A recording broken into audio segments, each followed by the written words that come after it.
The second race of the weekend for the F4, the ROKiT F4 Championship, and drama at the start because our pole man, Adam Fitzgerald, is not in position. Instead, he's actually in the pit lane, right behind the doctor's car there. Now, it remains to be seen whether the clerk of the course is going to allow that car out onto track, but it certainly won't be ahead of Georgi Dimitrov. So we're going to have a gap right up the front, driver's right on the front row. Adam Fitzgerald should be there in the Argenti car, but as mentioned, he's not. So Georgi Dimitrov lonely on the front row, and Oliver Stewart potentially a good run into the first corner as a result of that. Eduardo Cosseteng, Aidan Neate and Lewis Sharp come next. Then it's Ollie Gray alongside Alex Dunn. Joseph Loke, yesterday's winner, alongside Ugo Uchukwu, who's been very fast this weekend. Daniel Jinkard and Noah Lyle next. Michael Shin, Edward Pearson and Daniel Mavlyotov will complete the grid.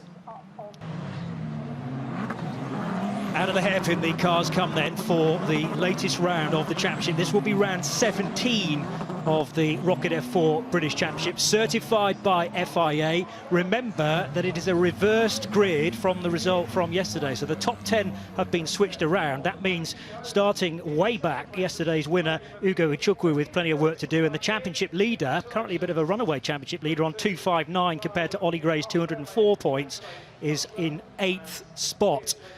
And the final car coming into position there is Adam Fitzgerald. So he has been allowed to start from out of the pit lane and therefore at the back of the grid. We are all set here at Knockhill.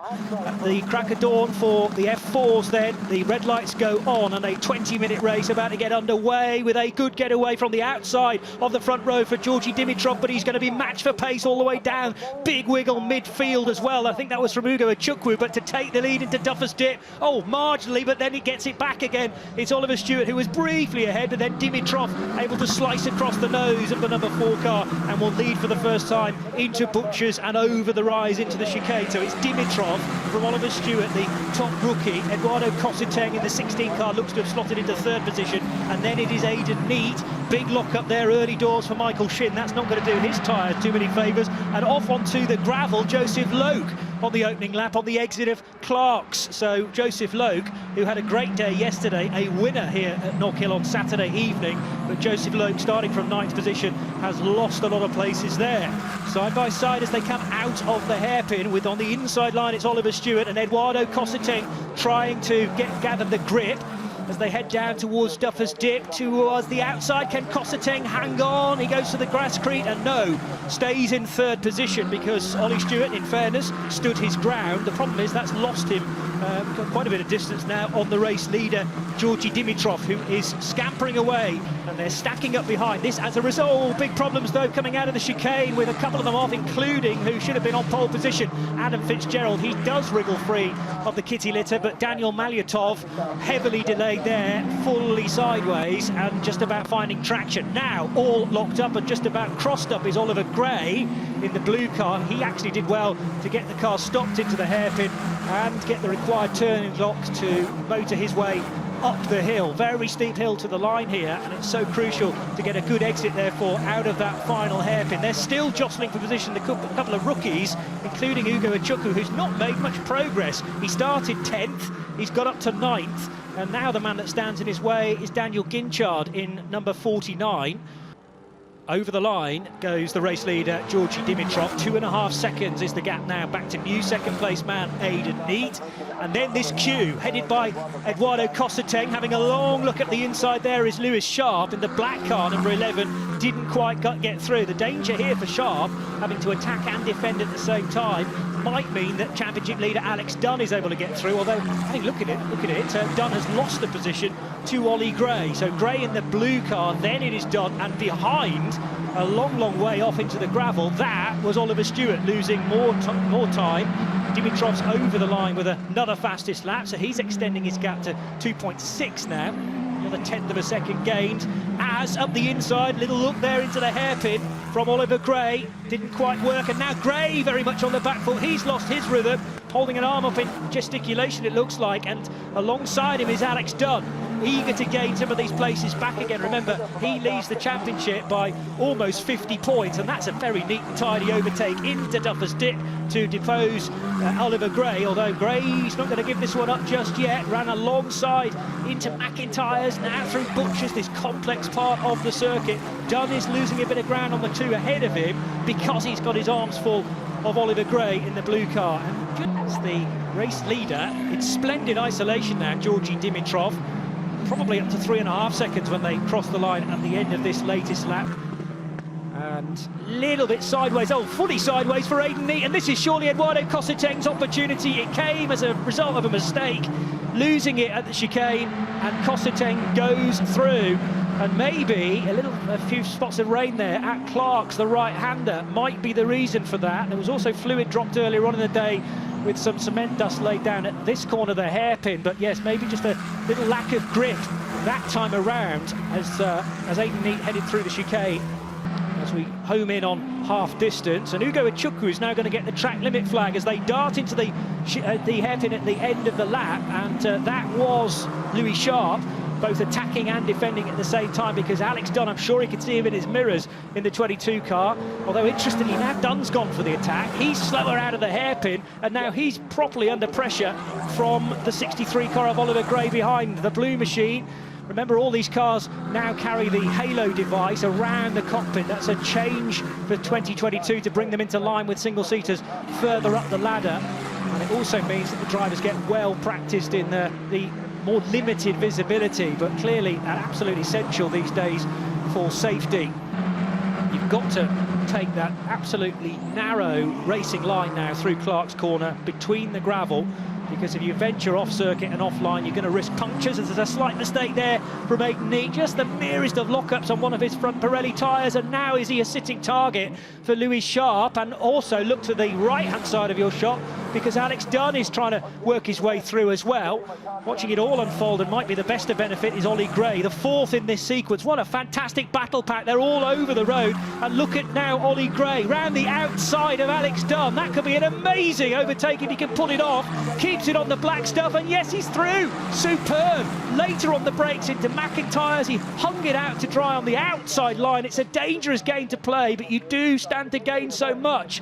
Let's have another look. Keep your eye on the blue car, the fourth in this sequence.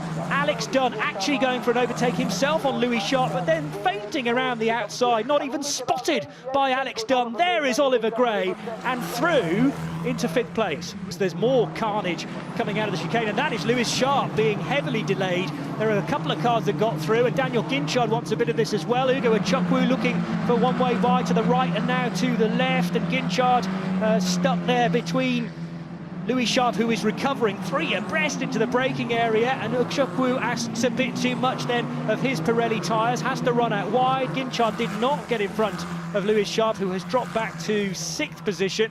Oliver Gray to benefit, as was Alex Dunn as well. So Dunn now up to 4th place, which is a few more points. Side by side into the first corner at Duffers, and again having to correct a lot of sideways movement there was Daniel Ginchard. Likewise Ugo Echukwu. Just shows, doesn't it, when you get off the racing line where all the grip is, there's absolutely nothing there to lean on, as these tyres are getting more and more punished through the course of the race, because the checkered flag waits for the race leader.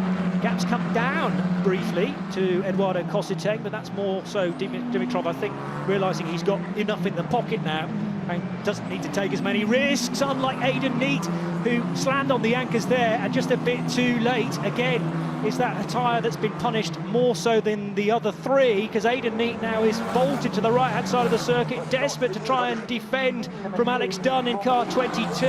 Neate clips the curb. Here comes Alex Dunn to the high side. Now, can he go outside-inside trick maybe for the championship leader? Doesn't want to risk absolutely everything here, but Oliver Gray has more to give, I would suggest, because his championship position is not quite as strong as Alex Dunn, so he's willing maybe to roll the dice a bit more in the closing stages. And Dunn stuck between a rock and a hard place because Aidan Neate made that mistake into the hairpin. Half a minute to go. Down the railway straight they will go, and one more lap, I reckon, after this one for Georgi Dimitrov.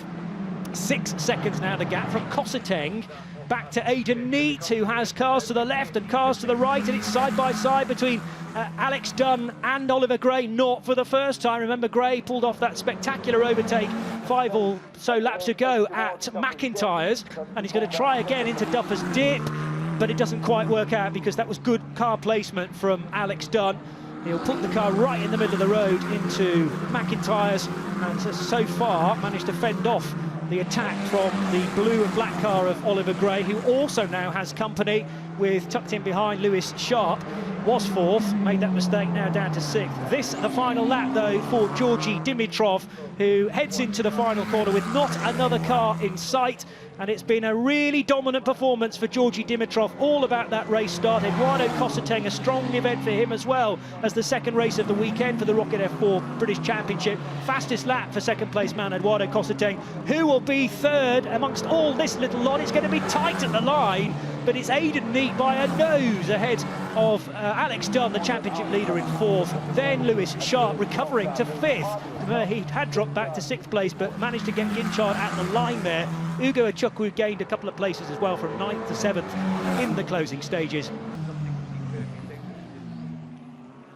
The result for round 17 of the ROKiT F4 British Championship: Georgi Dimitrov winning by 5 seconds ahead of Eduardo Cosseteng with a strong race. Aidan Neate, that gaggle for 3rd, headed by him ahead of Alex Dunn and Lewis Sharp and Daniel Ginchard. Then Ugo Achukwu, Oliver Stewart, Joseph Loke and Oliver Gray completing the top 10. Ahead of Adam Fitzgerald, who had to start at the back of the grid. He was slow being released from the pits. Edward Pearson finishing 12th ahead of Noah Lyle, Michael Shin and Daniel Malyatov after his trip into the gravel finishes a lap down.